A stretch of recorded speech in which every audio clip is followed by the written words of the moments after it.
Hello, Snakes. My name is Dante, and today it's Podcast Tuesday once again. And we got more New Capenna spoilers. Yeah, Streets of New Capenna. Yeah, and basically, we're now going to review the top 10 best cards from there because now we have a bigger selection from those. Yeah, then plus, we have not just that. There's also uh, yeah. Then later on, we're gonna review like a certain theme, but yeah, finally, uh, yeah, more spoilers came out, so now we can review more of them, yeah. Uh,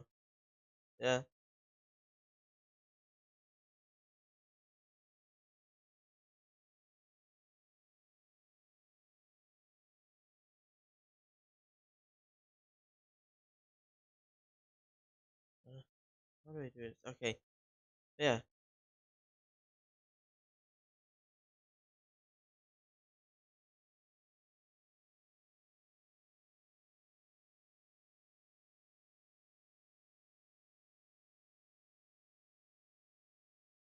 Now,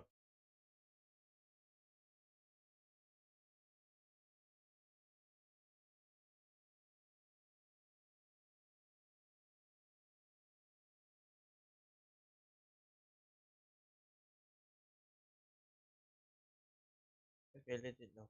Okay, but yeah, let's just go into the combo of the week. So yeah,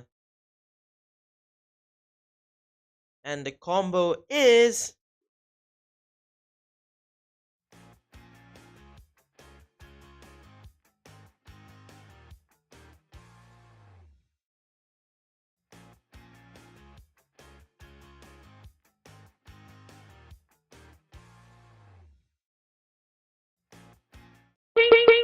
combo of the week.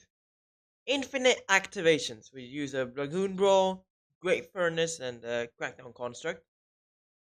So, Dragoon Brawl will turn Great Furnace into an equipment with equip 0, and equipped creature gets +0/+0. And, yeah. And, Crackdown Construct says that whenever you activate an ability of an artifact or creature that isn't a mana ability, gets +1/+1 on turn. You equip Great Furnace to it, then, you can infinitely equip Great Furnace onto Crackdown Construct. You don't even need another creature. You can equip an equipment to the same creature.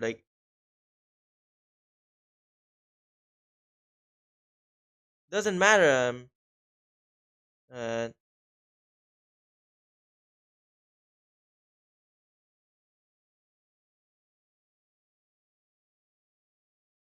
it doesn't matter.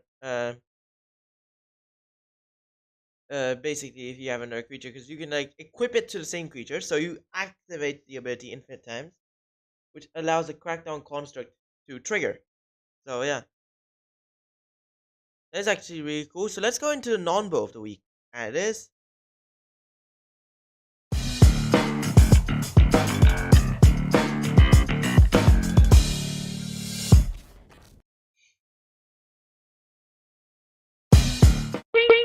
engineered explosives and stony silence. So, well, when I was at a big tournament actually on Sunday, a qualifier event, uh, someone actually uh, was playing Esper Control, and he sideboarded both of these cards in. And the thing is, he was playing against a Hammer Time deck. So you know what happened?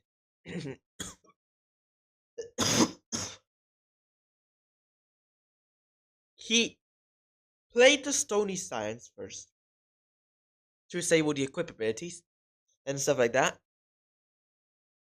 and also to disable. I don't know what's happening to me, but okay. And disable Dark Steel Citadel. Ugh.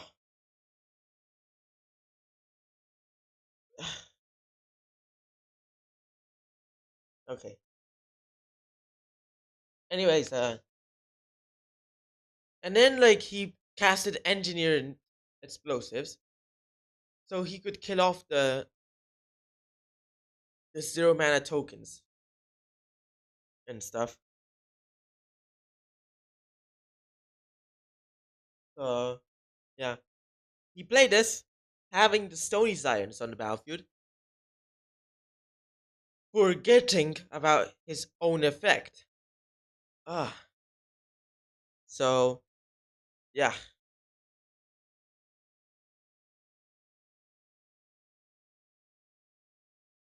so that was a so yeah, that's a non-bow. I just saw this, decided to put it in there. Let's just go into the number 10. Yeah, and it is.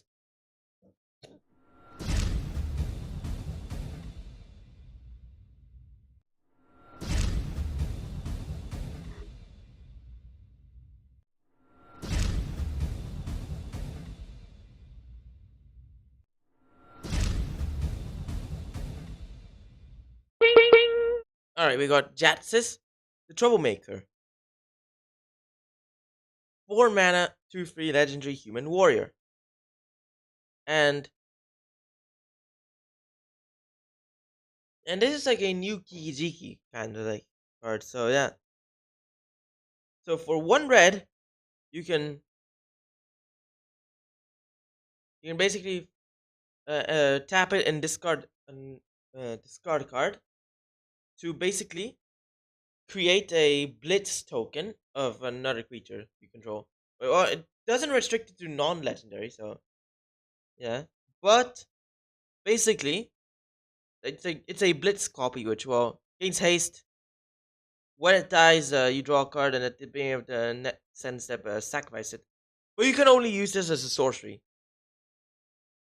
But then you can blitz Jatsis, and for 2 mana. So you can 2 mana. You got Jatsis out, then use Jatsis' ability, blitz another creature. So yeah, that's actually kind of cool. Or um, or use Jatsis as kind of like a Dash Ragavan or something like that. Plus, it replaces itself, which is good if using the blitz. And for the creatures it copies, you redraw the card. It's like discard 2 cards, draw 2 cards, kind of like thingy, but better. But yeah, let's just go in to the simple 9, and it is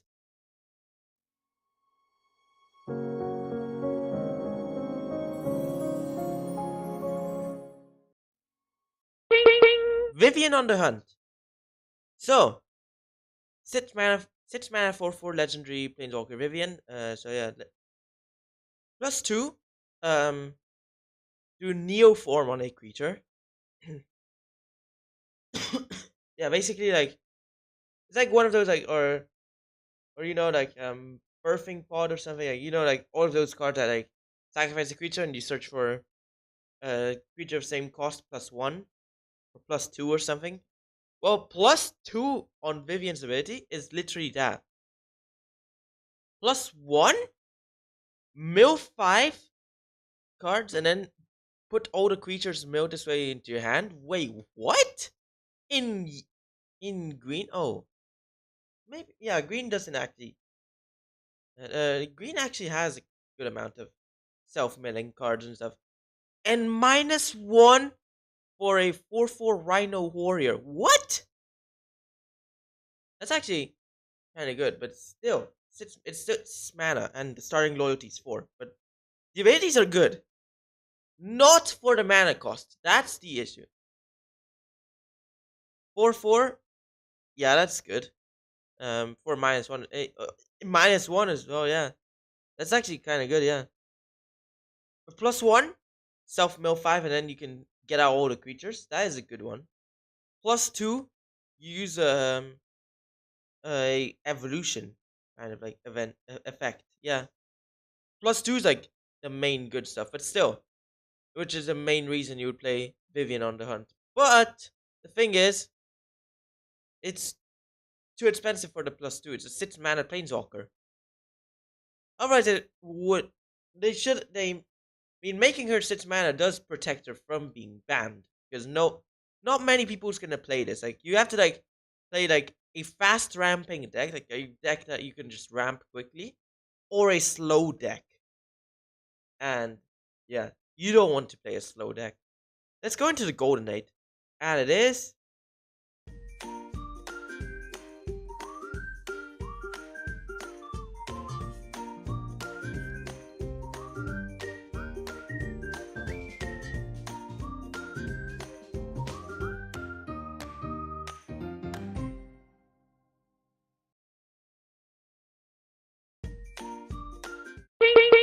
Falco Spara, Pact Weaver.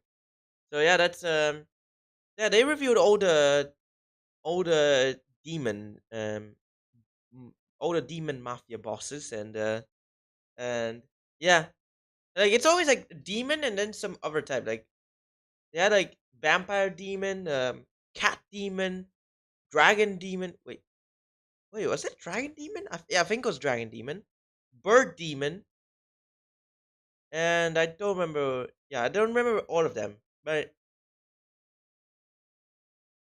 yeah, but I do remember some like card types like so. Yeah, and and it has flying trample and a shield counter on it, and it enters with a shield counter.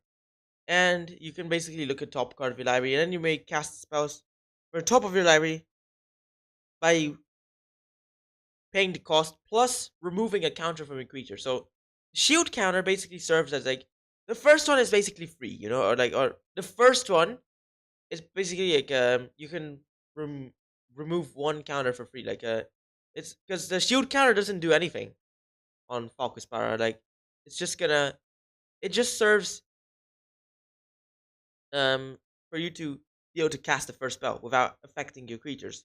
But the good thing is you can remove -1/-1 counters on creatures. You can remove um ice counters from Thing in the Ice. You can like remove all the counters that could like suppress a creature or something. And yeah, like you can remove age counters. What? Yeah, like you use like the cumulative upkeep cards and you can remove the age counters. That is good. Like on the creatures though. Like don't know how many creatures have like cumulative upkeep costs, but I do know that it's a good amount. Like you can like you can play the 2 mana 5/5 free folk that and like basically you can like cumulative upkeep, put the age counter on it, give a +1/+1 counter on one of your opponent's creatures, then use Falcus Para, cast a spell, remove the age counter. Or you can use like Opalescence. And then you can keep you can basically keep the what's it called? Oh the the Mystic Remora forever. Like or like it turns the cumulative upkeep costs to upkeep costs. Yes. Oh no, wait. Is it all part of the same line for the cumulative upkeep? Because I think like you could like exploit it somehow. You could like put the H counter, but before paying the upkeep cost, cast something from the top of your library, remove the H counter from your creature, pay 0. Wow. But I don't think you can do that. Let's just go into our simple 7, and it is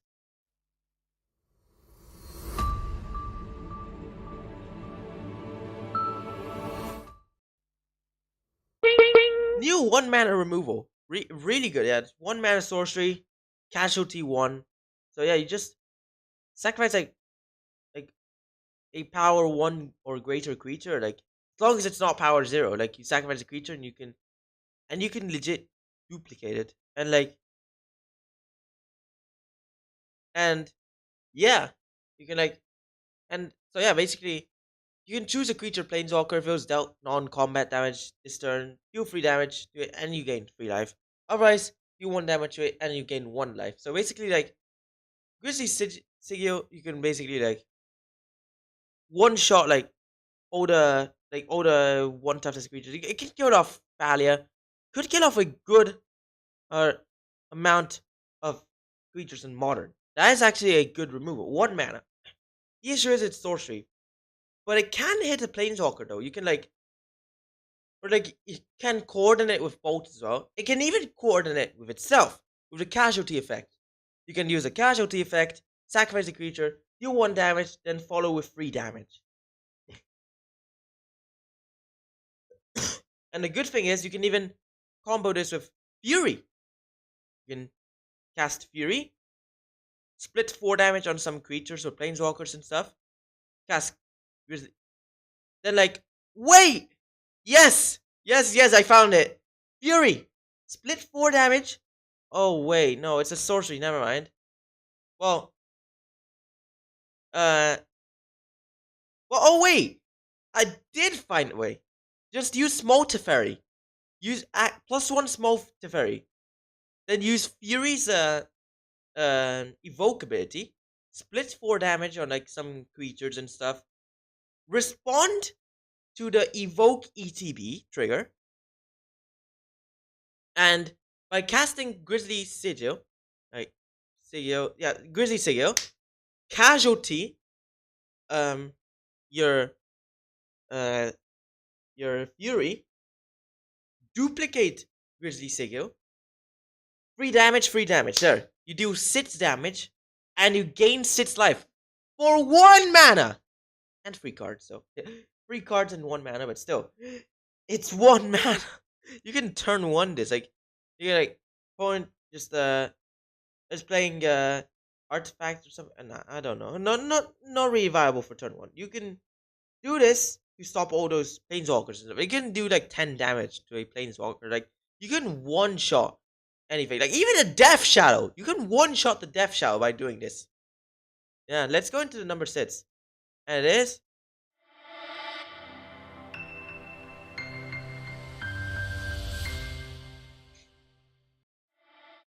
okay, we got theater lands. Well, at least we've confirmed Maestros Theater. But we don't know if there's gonna be theaters for all the gangs. So we know there's gonna be a Maestros theater, but what about the but they haven't spoiled any other theater lands, but yeah, basically if they do make other lands of the same cycle, this deserves a number 6 spot for now. As basically it's a reverse fetch land or something like that. Okay.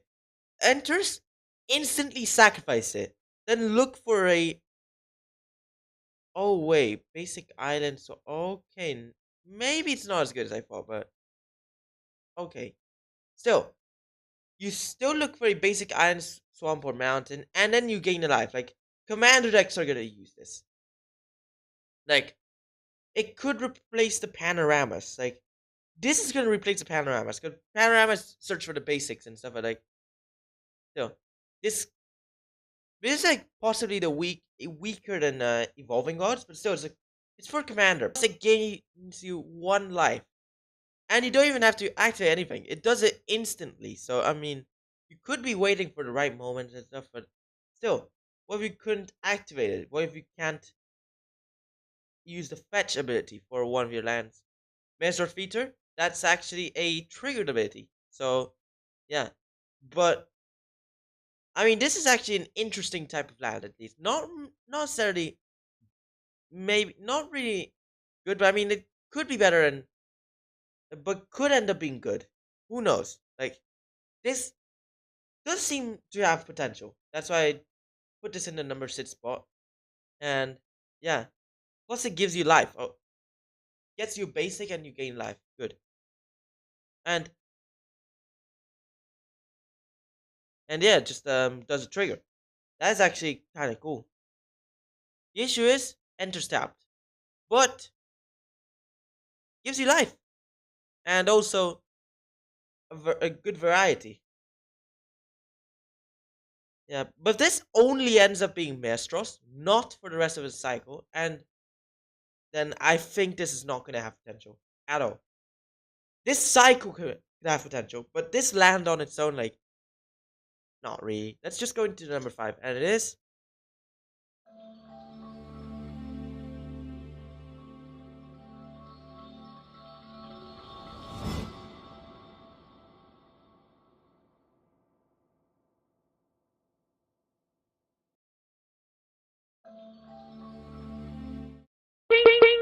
Lucior, Yada's Gift. 1 mana legendary artifact equipment. With equipped creature gets +1/+1 for each counter on it. Equipped permanent is not a planeswalker, but it turns into a creature. It can still activate the abilities. And also equip planeswalker for 1 mana, equip creature for 3 mana. That's the first equipment that can equip to a non-creature permanent. And yeah, my green screen's breaking now. But still, the issue is like, oh, I legit don't know why. Oh, is it still dropping frames? I really didn't know. Yeah, but still, so that's an interesting thing, and like you can equip it to Planeswalker, turns into a creature, and the good thing is it can still activate the loyalty abilities. That's actually cool. Like, so maybe that's where. Oh no, wait, never mind. I saw some creatures that had like there's this one creature that they're playtesting creature with Planeswalker like with loyalty abilities or like that spark, but you get the counters and then it can use loyalty abilities with your counters or something like that. So interesting advancement for like equipment. So maybe like because there was fortification. There's like one fortification where it fortifies a land. Like it's like an equipment for lands, and it was called a fortification. And yeah, that was through future sight. Maybe this is probably coming from referencing the original future sight special equipment, which equips it to a land, not to a creature. But it's not even called equipment; it's called fortification. But this is an equipment to a planeswalker. Wow. So yeah, and it's just gonna. Plus, you can equip this uh to a creature like it will nullify the -1/-1 counters on it. Like, wow, legit nullifies like my. So you can use this in like Yawgmoths and stuff. So yeah, you can like stack -1/-1 counters on one creature and put Lucior on it, and it's gonna have no effect. Let's just go in to the number 4, and it is RenderForest.com.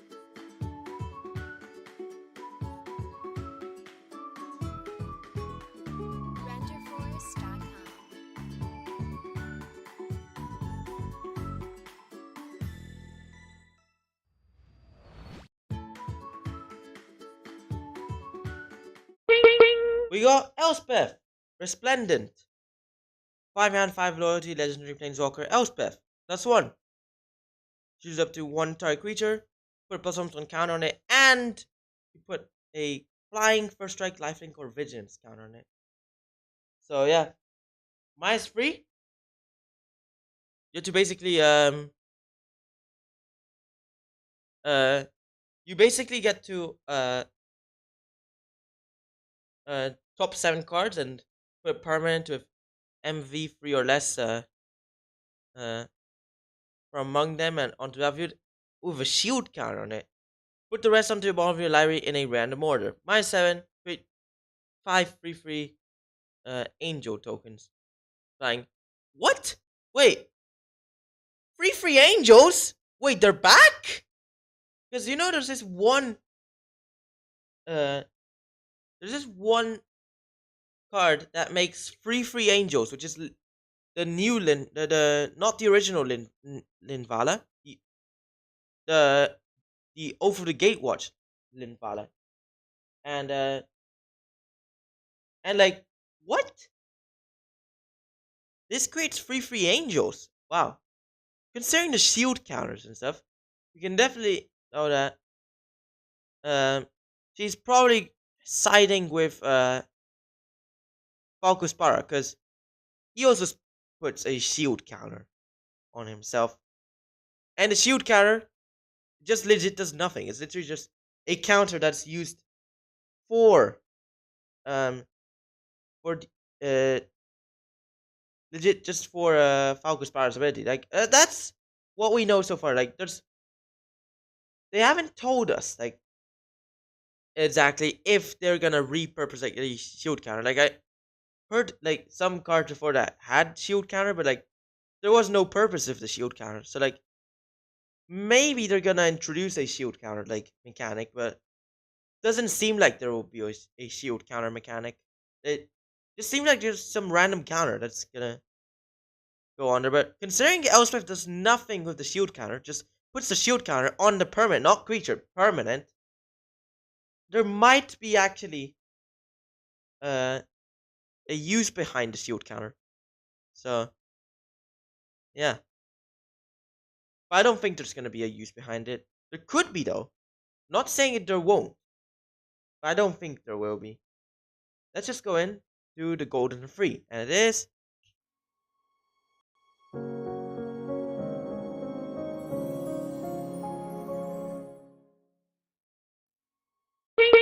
Shadow of Mortality. 13 mana and 2 black for 7/7 avatar. This is possibly the new the new death shadows. Because if your life total is less than your starting life total, this spell costs X less to cast. Where X is the difference. Now, so basically, this could get to a minimum of 2 mana, which is achieved when you reach 7 life. But you can even cast this for like a bit more mana, like well, 3, 4 mana, 5 at most. Like as long as you're like what 10 life or something, yeah. But so, and the thing is, Shadow of Mortality does not modify itself. So if you were to somehow recover life, like by using cards like the Cling to Dust, um, or other similar cards and stuff, then this does not change. But the issue is when you get lower than 7 life, it doesn't change either. But cool thing is, like, when you're at 7 life, this is a 7/7, not a 6/6. Death Shadow is a 6/6 when you're at 7. But still, it's actually not bad though. Like, this could serve as the 5th Death Shadow. Maybe the 6th, 7th. Maybe you can play like 2 or 3 copies. But the issue is, they stopped playing Scourge of the Skyclaves in Death Shadow because of Lur's ban. Lur's is now banned. They don't play Scourge of the Skyclaves. But the thing is, Scourge of the Skyclaves, it mattered with both players' life totals because it would take away life from the highest life total. So basically, you'd keep your life total low, so your opponent's the one with the highest life total. So you try and beat him down with the Death Shadows to put in the Scourge of the Skyclaves. But if you don't lose life, then Scourge of the Skyclaves will take your life total. But still, this always takes your life total. Does not modify its power and toughness. It just modifies the mana cost. So yeah, it's actually kind of interesting. Yeah, let's just go into the number 2, and it is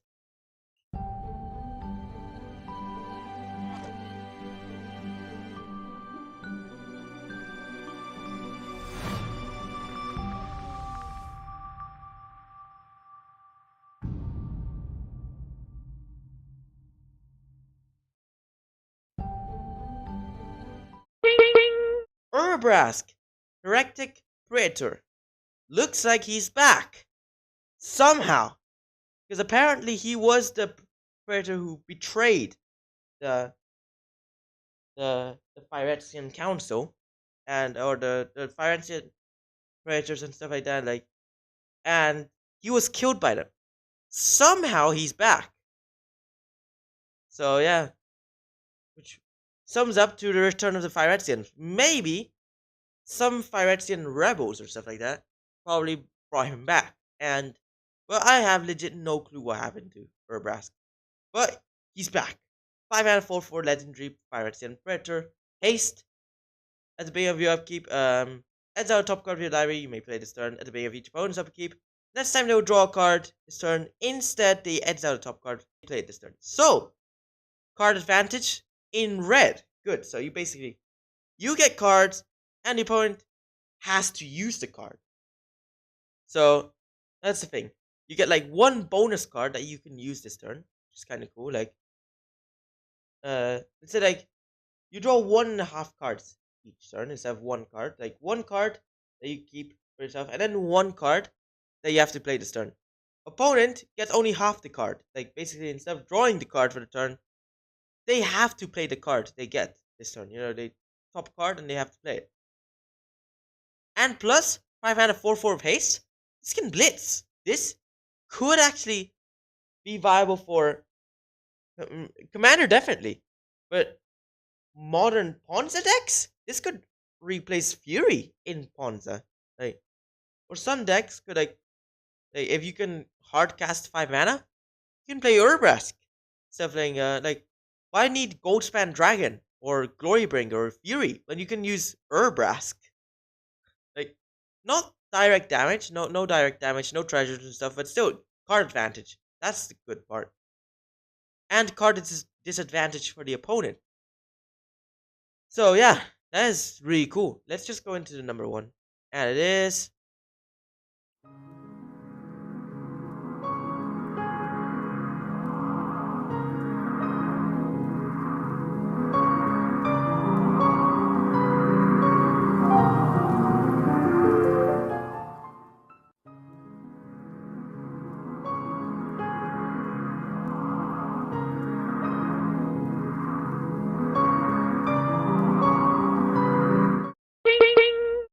and there we go. We got Oblivious, the adversary. So, um, so basically, for Oblivious, 3 mana, 3 loyalty, legendary planeswalker Nitsalis, um, casualty Ets, and the copy isn't legendary and has starting loyalty Ets. So basically, you sacrifice a creature, and you can duplicate Oblivious, and it basically has the same loyalty as a power. And he and basically, yeah, there's like, and also there's it's not legendary, so yeah, you can basically you can have 2 of those, and yeah. +1, each opponent loses 2 life unless they discard a card. If you control demon or devil, you gain 2 life. And then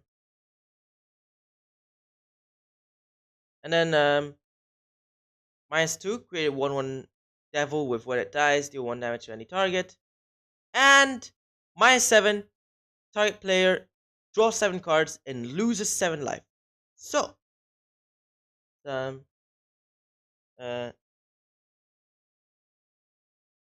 so yeah. Oh wait, let's just clip this moment, because since the podcast went over half an hour, I cannot re-upload this to Hideout. So let's just clip the best card in the podcast, which is Omnitis, the adversary. Possibly the best card in, or the coolest card in New Capenna for now. So, yeah, just gotta. Oh, wait. Okay, wait.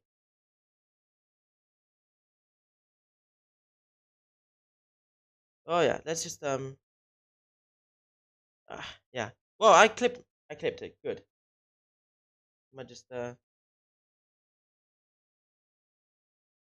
could I could just yeah. Well, there's no. I think there's no public clips anymore, but I have legit no clue. So, uh, so yeah, I'm just gonna. Yeah, there. We just clip the best card, and now let's just go go in. Congratulations! You've reached the end of the podcast. So why don't you like and subscribe and follow Vivian Torre?